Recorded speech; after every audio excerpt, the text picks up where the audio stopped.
Hello everyone, I'm playing the Planeswalker party deck with my own spin on it. I'm doing it with my own kind of list where if I make alterations to the deck, the upgrade is around $5. The deck list should be better than what you get from buying a sealed Planeswalker party deck. I think it's going for around $60. The current value in that deck is $214. With my list, it comes around $202 in value, so it's roughly the same. Let's see what else is uniquely different. I'm running one more Planeswalker.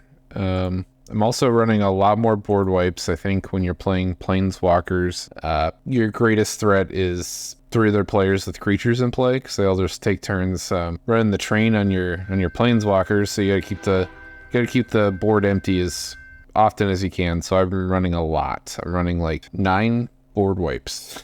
10 because I'm actually running out of time also. So the board should always be empty, and then I'm running all kinds of cool creatures that is different from the main list, like Baird, and then I'm also running Promonicon, the Sky Rampart. Basically forces people to attack different directions. When I was going over the spoiler or this deck in the spoiler season, I actually talked about how I like this commander more as a Super Friends commander. But Commodore! Guff is the face of the deck, so I'm going to force myself to play him as my commander. And not that he lacks cool stuff. Basically, his passive lets you soup up one of your Planeswalkers to reach their ultimate ability faster, which is nice, because on end step you put a loyalty counter on a Planeswalker. And then he has some added benefits of +1, he makes a wizard that can tap for mana, which is really nice. And then his -3 draws you cards, deals X damage to opponents, where X is the amount of Planeswalkers you control. So I don't expect that to get too crazy out of hand. I think max I expect to have 3 Planeswalkers in play at any given moment, but if I manage to keep the board empty with my Planeswalkers, I don't see why not. I can't get higher than 3, but I don't know. I build my decks with expectations to have wrenches thrown in my game. That's probably why when I play my games, I'm consistently vying for that top spot. Even though I'm playing a budget deck, I think monetary-wise, I'm not saving entirely much. It's just $10, but the list is significantly better than what you would be getting from buying the deck just sealed. I got 2 rocks, one of them being Midnight Clock, and all the mana I can need.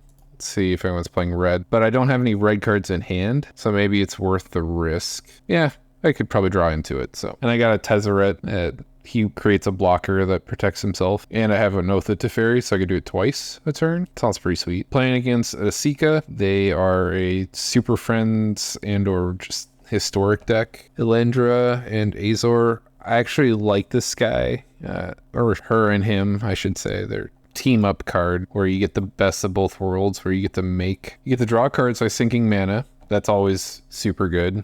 And then you get to make a bunch of 1/1 bodies with lifelink. It's a brutal commander. Nahiri, the Lithomancer. This is my least favorite of the Planeswalker commanders, but I'm not going to tell people what they can and cannot like. When I made the lobby, I specifically said it's a precon deck because the pricing is different, even though a lot of the cards are different. I'm kind of hedging my bets and assuming I might be better power level, but I don't think it'll be so much that I'll rub anybody the wrong way, I should say. I'm not taking advantage of anybody, hopefully. Since the Esika player is, I'm assuming their gender, but they said that it's the Cute to Brew precon, so it's got a lot of the really bad transform cards. It's got a lot of just all of the transform cards. Normally Esika garners way more just like, ooh, I gotta deal with that like now kind of interaction, but not so much here. And I assume the Elenda and Azor player, they're probably going to be the top dog to take down in this game. Just based on the colors and the card advantage from the command zone, it is also a lethal attacker. It just does a lot of work. Gotta tap this first, I guess. Hopefully I make another land drop.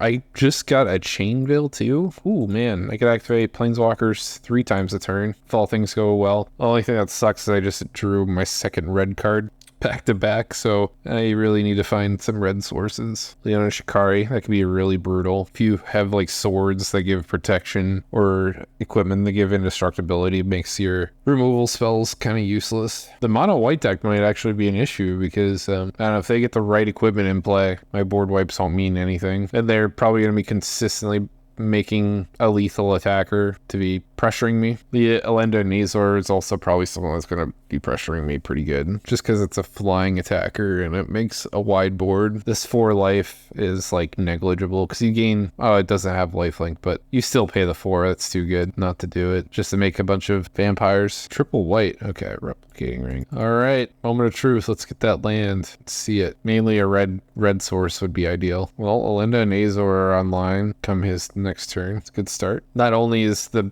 deck value about the same, I got a land. Can't be too upset, I guess. Hopefully I solve that red problem real soon. Amaru Kithkin. Huh. I used to play Kithkin when I first started playing Magic. Kind of fun to see that card. So I started around 10th edition in the Shadowmoor block, and Amaru Kithkin was a creature type that came out way back in the day, and there were no other Kithkin. So people are like, I don't know. I think people were expecting Kithkin to come out way earlier than they did, but what can you do? It would seem the Esika deck is stumbling a little bit with the land drop. I'm not in much better shape. I don't remember if I said this. I got sidetracked by the Kithkin. The MTGO cards that I wanted to play specifically from this deck were actually fairly expensive.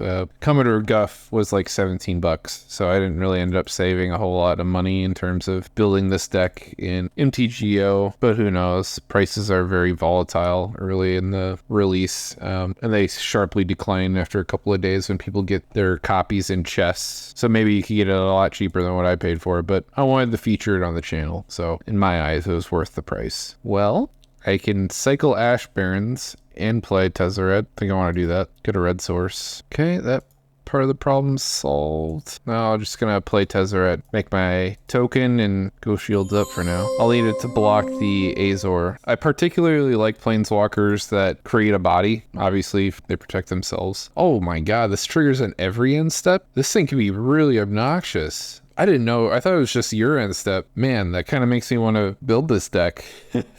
I used to play a black-white deck that doesn't care about getting large swaths of life, but cared about getting as many little instances of life. I feel like you take that and put it in there and add blue, you've got quite the totally wicked deck on your hands. You just, if you want it to be doing its job, you want to be getting 4 life, so you're not losing anything for when you trigger or pay the 4 life to make those tokens. But even that, I'd be willing to do 2 life would be good too, because you make 2 1/1s with lifelink, so you're gonna get the life back on the attack. So maybe that would be a nice low hanging fruit that you don't care about. You'd actually be netting life in that scenario if you get 4. Pretty wild. And then if you're running Soul Sisters, you definitely get all that life back that you invested to make those tokens. It's quite wild. And I think it says at the beginning of the gen step. Okay. Kind of expected the mono white player to attack my planeswalker here. Didn't have anything to lose. At least with the Leonin. Think I go with Oath at Teferi. We'll go +1, make a Thopter, and then 0, draw a bunch of cards. This has haste too. Got a couple of ways to copy my planeswalker activated abilities. Got three cards in my hand that do it. It's pretty fun. Pretty fun and wild. And so back to what I was talking about planeswalkers. I like them when they put bodies into play, and I like it when every ability is useful. And even the cherry on top is when that ultimate ability is a game-breaking thing. Obviously, tutoring on my end step for any permanent and putting into play is pretty broken. Pretty much fix any of your problems doing that. Anointed Procession, that's kind of brutal. That card's probably worth my entire deck. Be a tough game. I'm definitely going to be focusing this guy. He's just shown a lot of money just with that card alone, and he's got such a good start, and this is a huge threat to my deck. I imagine he attacks one of the other 2 players because I get efficiently block him, and he wants that card draw, I imagine. Pongify. Oh, damn. All right. That's what I like to see. Has ward, so just, he kind of wasted a spell there, buddy. Sorry, dude. And you gave him, oh no, it gets countered. I was about to say, it'd be really bad if you just gave him 3/3/8. I wonder if making 2 bodies and then rushing to get that -9 ability is worth my effort right here. Oh man, okay. Rules coming out. I'm gonna go for this emblem. Came here to play Planeswalkers, not to play it too safe. It's a good board wipe. I could sweep up. I do lose my rocks. I'm not getting threatened yet, so maybe I'll hold on to this for a little bit longer. try to milk out this board a little bit more. Could you milk me? But that's a good draw. I'm happy with it. To exile another target permanent, just hit the rock. I don't want to reset my Tezzeret. Make some more blockers. Now I'm one uptick and one downtick away from getting the emblem. It's a little exciting. I also beat out the mother runes because my tokens don't have a color associated with them. Feel kind of bad for the Esika player here in the middle, because basically I'm doing what his deck should be doing by now, which is animating stuff from his library, and I had to jump through a lot more hoops to get here. Wow. I'm going to lose my Chain Veil because my Midnight Clock's going to trigger before I get a chance to play it. Oh well, I'd like a new 7 cards anyways. Whenever I'm playing blue and I have, room to spare, I always run Midnight Clock. It racks up those counters a lot faster than people give it credit for. Getting a fresh 7 is always awesome, and it smooths out your game with being a mana rock as well. Does a lot of work for a mana rock. Ooh, this will effectively kill off my tokens. Kills all of this stuff too. Man, I'm a huge fan of these reverse anthem effects. I always fantasize about running a deck where it's all about doing that, making it so no one's creatures can stick ever. It does do me a favor though. Keeping the board empty is desirable for me, and it weakens the ones that survive unless they're black creatures. I wonder if the tokens he makes are black. They are black. Okay, that's why he runs it. Say he's gonna hit my Tezzeret before I get the emblem, but it's too late. Sorry, man. I got Ruinous Blast back, and I got Deep Glow Skate too. That's pretty sweet. Yeah, we're gonna uptick, then downtick, get this emblem, and we'll just set up the board a little bit more with some rocks. Maybe I should go for a board wipe here. Nah, I wanna keep milking it out here. Maybe I should go with Ruinous Blast a little bit. Yeah, I should have. That was a mistake on my part, because now I lose my rocks, and I could have just lost 1 instead. I don't know if this is legendary. It is legendary, so it fixed my problem, really. I don't want to lose my creature, so we'll just do the board wipe now. Keep my life total nice and high. Now I get to tutor up a Planeswalker if I wanted to do that. Alright, what permanent do I want? What would be partake? I could get the Chain Veil. Since I can't activate my Planeswalker, I don't benefit much from putting one into play right now. Oh, you know what? Let's get Jace, or not Jace. I had the Blue Teferi in here. And then I could have been activating him on everyone else's turns, but I think I took him out because he was too expensive, monetary wise. So I guess I'll go Leori for now, or Jaya's Phoenix. Man, so indecisive. Yeah, we'll get Leori. Put this into play for now. Man, I wish that Teferi was cheaper, because I would be rocking him right now. Let's double check, make sure I didn't just blunder that. Yeah, I didn't have. Oh no, I do have him in this list. Where the hell? Oh well, for some reason I didn't see it. Let's just double check the list in here. Yeah, I do have him in here. Why couldn't I find him when I was looking at? I'll have to review the video. Maybe I'm just blind. Is there certain things that I'm allowed to tutor for? It just has to be a permanent. Yeah, I'm kind of bummed that kind of blundered that. It's alright. I'll have plenty more end steps, I think. This game will go pretty long. And with Leori, I could pressure the Nahiri Planeswalker and at the same time double my triggers. We don't make mistakes. We have happy accidents. I do wish I had another Planeswalker to take advantage of this Deep Glow Skate. That'd be pretty dope.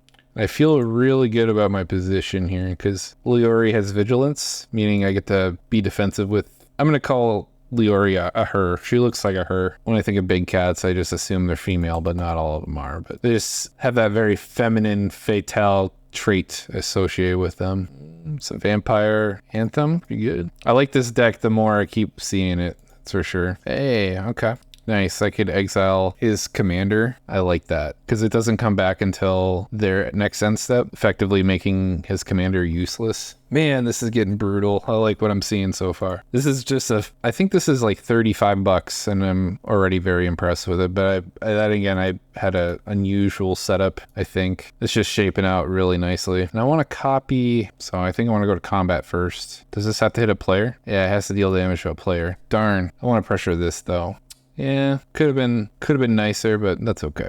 I think it's just wise to not let people have resources and assets, so you gotta pressure things. Oh yeah, he just pointed out that there's no typing on this Planeswalker. That's really strange. Never noticed that. Not that it would have mattered. I was gonna do what I'm doing right now anyways. Exile this. Has ward 2, so I got the mana for that. Didn't have anything I was gonna spend that mana on anyways. And let's make a body. I don't need to exile anything else. 2/2 Samurai with double strike. Ooh, that's pretty dope. Real efficient blocker. And then I get, all right, let's find Teferi, Master of Time. Let's get extra turns, baby. I think I'll be discarding Blasphemous Act as a draw first. Yeah, draw first. That's nice. I think I should wait till combat to activate him, just to see if he goes for any kind of like weird shenanigans. I want to leave the phasing ability on the table. Ooh, I could activate. So I was curious if Oath of Teferi cared only if it was on my turn. It doesn't. So I could activate this Teferi twice on everybody else's turns. Oh, I'm kind of browning people here. This is exciting. Oh, normally people play Planeswalkers decks and it just dirtles, but because I handpicked all these Planeswalkers myself, they're all extremely effective and do a lot. Even though they're $5 or less in terms of monetary value, they just, they're all bangers that you should be afraid of. And I have people under my thumb with this. Don't let your boards get too big, so I'll just take it away. Double strike, can I get rid of the touching token? I don't remember setting up a skip on his turn. I just missed out on 2 activations. To find out why I didn't have priority to I didn't have a stop set up on his end step, that's why. It's okay. More happy mistakes. Should put stops on people's attack steps too, or beginning a combat step to activate 2 times. Ooh, Sarkhan, I like it. I like you a lot. Let's do it again. I have plenty of tools in play. I don't want to give up I want to showcase all these cards. I don't want to give up any of them. I think the Onake is the weakest one since the board is so empty, and I want to keep this available just in case this vampire player does anything significant, because he's got a lot of mana. And one of his big silly things is Anointed Procession. You could also get this Phoenix back. Maybe I should have discarded that. Yeah, I'm sure it'll end up on the chopping block on this guy's turn when I go to draw and discard again. Now I could turn my Planeswalkers into lethal attackers. Hopefully no one has instant speed removal that could target my stuff. That's the drawback of turning them into creatures. Kind of like what I'm doing with my Planeswalkers right now. It's a little risky. Although, when I was going over the preview of this deck, I was explaining to people that copying Planeswalker abilities copies everything to the right of the colon that you see here.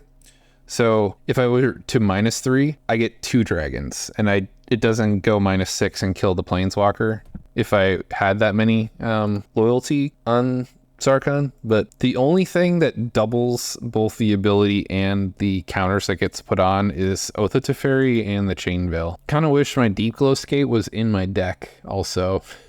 Then I could tutor him out with the emblem and double the counters that way. Normally I would be happy to have Deep Glow Skate in my hand, but I don't know, I'm feeling pretty in control from this position. I feeling confident that the blue player doesn't have interaction at instant speed because they got 2 cards left, so I'm willing to call them out on their bluff and take the risks of running into counter magic. If anything, at least if I run them dry, they won't have anything to interact with me down the road, so I'll definitely be seeing more cards than that person is. I'm not getting vibes that they're a counterspell deck based on the spells that they're playing. They're playing pretty big and expensive stuff. Get rid of Phoenix since I can cast them from my graveyard. I like that people are out of cards, so probably not going to play that. Making a land drop's good. We'll just get rid of the Phoenix here. We'll get it back on my main phase. When I cast Sarkhan. Oh man, I can make a lot of dragons with Leori too. I think I'll be activating this chick pre-combat, maybe. Got so many options here. I'm gonna have a really complicated turn. Do I have enough mana for... I am 1 mana short of casting Phoenix and Sarkhan. That's a bummer. Unless I rip a Soul Ring off the top. Unlikely though. Ooh, that might actually help me out here. Because I could make double red, do it twice, and cast the Phoenix. Ooh, that's exciting. Red. Oh, it comes to the battlefield. Oh my god, that is brutal. Well, I have enough mana for Deep Glow Skate too. Man, double red. Kind of willing to Deep Glow Skate now and just start the pain train of shooting stuff. Man, how greedy do I feel like I should be though? Nah, we're gonna stick to the original plan. We'll get there eventually. Select copies the next one. Let's go to combat first. The Giant Sphinx triggers on hitting Planeswalkers too, so let's go over at you. Let's hit the Planeswalker, and let's hit this person here. Let's get the damage racking up. Okay. Next thing I activate, we'll copy it. Now I need the name of Planeswalker. What ability do I want to copy? I think I want to copy the Sarkhan and make a bunch of dragons. That way, all these creatures that come attacking me, they take bonus damage. Okay, main phase, make the dragon. I should make 3 here.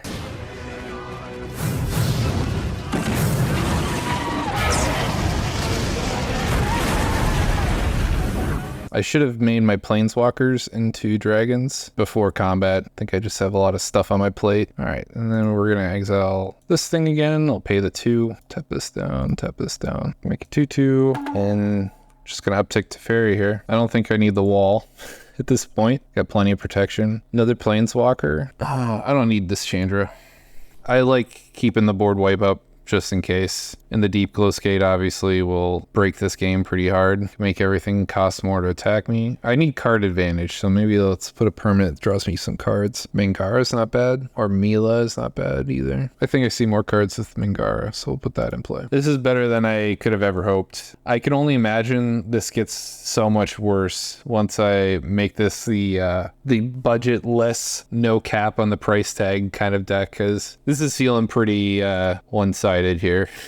If anything attacks me, it gets 3 damage applied to it due to how many dragons. It's been a while since I had a W on the channel. I normally just record whatever game I have time for, and today was my night. I have a family, so my options of recording is when my kids are napping or they're asleep for the night, and it's like one game in each setting. So when I have a recording done, when my kids are sleeping, then I'm editing. So when I'm editing something, then I don't have time to record a game. So this shapes out nicely. That, and I don't want to just show the games I win. I think that's not an accurate portrayal of how I play. I guess I want to be as realistic as possible, or come off as real as possible. Oh, we're playing a Planeswalker deck. We're gonna keep those. On this guy's turn, I could take 2 extra turns, brutal, and keep Teferi alive. This can deal a damage to a Planeswalker, so I have to be I should uptick first before I downtick with Teferi. I do have enough mana for a Johnny and Deep Glow Skate. I think I'll do that and just prevent all the damage to my Planeswalker's emblem.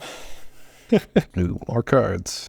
Mangara is pretty brutal when I was reviewing the deck list, because you're drawing cards for people doing what every player wants to do, which is play multiple spells a turn. And then it triggers when people attack your Planeswalkers.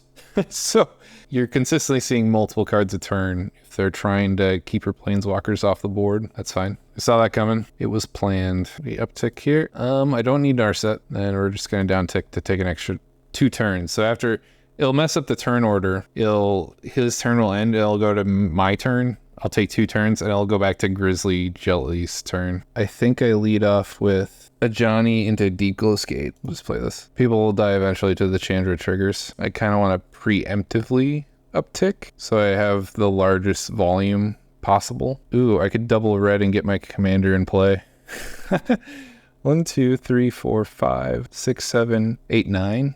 Yeah, I have exactly. I think, what does Commander Guff cost? I think he's 4. He is 4. Yeah, we're just doing it all. Double red. Cast Commodore Guff. Just need a uptick to make a wizard. Play the Deep Glow Skate. Double all those. I think I have a counter on. Nah, it's pretty brutal. Now we downtick here. Ooh, I could get double Chandra emblems. We're gonna go to combat. Oh, I send everything at this guy over here. Phoenix will go there. I'll send the samurai towards the middle player. Do it like that. Now I'm going to downtick Chandra, so when I activate, I should get 3 emblems where I deal damage every time I cast a spell. I think it's 5 damage, or is it 4? 5 damage to any target. That is hilarious. I think there's discussion of surrendering. Now for the piece of resistance. Oh yeah. Oh, yeah. Oh, I have 3 Chandra Torch of Defiance emblems. That is awesome. Oh. Let's make it so my planeswalkers don't take damage. Let's shoot everybody for a bunch of damage. Draw a bunch of cards. That guy just surrendered straight up. We're gonna make another soldier. Gonna draw a discard. I don't need out of time anymore. I like my board. Oh, that guy surrendered. We'll put it on. Oh man, I still have another turn after this. I still have another turn. Oh. This guy's asking if I want to play it out, and I told him it's up to him, basically. I think this is just lethal. No need to beat around the bush. That was awesome. I'm gonna give it to Grease Jelly because I like the deck. I didn't know the end step triggered the way that it does. But everyone was a good sport. They let me do my thing. That is the deck. I don't know if I really have to go over it post game, but you pretty much saw everything that this deck can possibly do, and then some. I was incredibly impressed. I made like one play mistake, but for a long game, that is impressive. This is like one of the cheaper decks too, I think. It's like sub $60. It has like a weaker planeswalker package than I like, which is partially what this whole channel and what this video is all about. I want to make stronger both players, and I want to make you stronger consumers as well. You could build my list that you just saw me do, kind of take over the table for 200. Like, it has a value of $200. Most Super Friends decks are pretty popular, so I imagine you have most of these cards. There's a little bit of inflation because of the new cards. If you wait a month, things will be cheaper. Yeah, it's already Commodore Guff's already going for $4. So I think in this deck I'm running more than I was in the Sliver deck. So I'm running Commodore Guff, that's 1. I'm running the new Chandra, 2. And I oddly found the creature package to be better than the Planeswalker package in the pre-con list. It seems like a critical failure to do that because it's a Planeswalker deck. Why is the creature package better? But I digress. It's still good. 3, 4, 5, 6. Yeah, I'm running 6 of the 10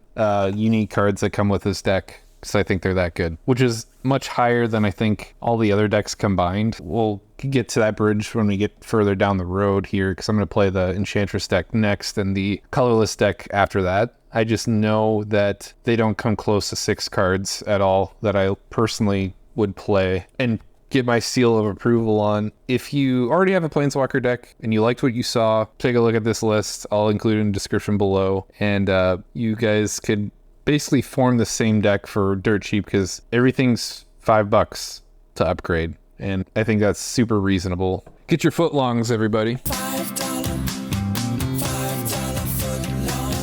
I've been putting a little extra work into editing these videos because I want to improve the sound and the visual effects. If you hadn't seen my previous video where I played the Sliver deck, I'm just sprinkling in a little extra something because my viewers are the best, my subscribers are the best, and you deserve the best. So putting in the extra work is always worth the time. And if you like what you see, then subscribe. I'm not going to push anybody to do it, but your support, I genuinely appreciate it. So everyone have a good night. Bye.